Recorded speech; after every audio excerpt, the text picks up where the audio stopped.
হচ্ছে নদিয়ার চাপড়া থানা বৃত্তিহুদা অঞ্চলের অন্তর্গত এই হুদা বিদ্যাপীঠ হাই স্কুলটি অবস্থিত।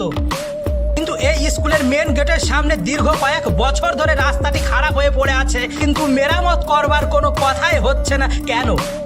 এটা হচ্ছে স্কুলের ঢোকার মেন গেট। মানে ওই রাস্তাটি এতটাই খারাপ যে নর্মাল দিন হোক বা বর্ষার দিন একটু মানুষের বেশি প্রবলেম হয়। ভাঙা রাস্তা দিয়ে মানুষের চলাফেরা করতে খুব প্রবলেম হচ্ছে এবং বৃষ্টির দিন এখানে খুব জল জমে থাকে।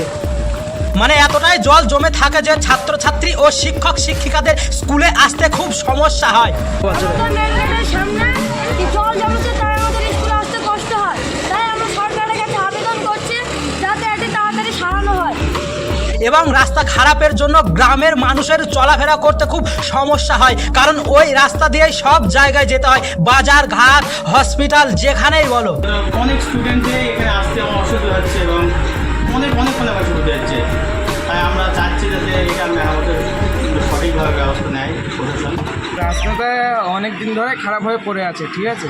তা এখানে সামনে এই মাথা থেকে ওই মাথা পুরো ভাঙা। তাই আমিও সরকারের কাছে ভিডিওর মাধ্যমে আবেদন জানাচ্ছি যাতে এই রাস্তাটি খুব তাড়াতাড়ি মেরামত করানো হয়। এতে ছাত্রছাত্রী ও গ্রামের মানুষের খুব ভালো হবে। ধন্যবাদ।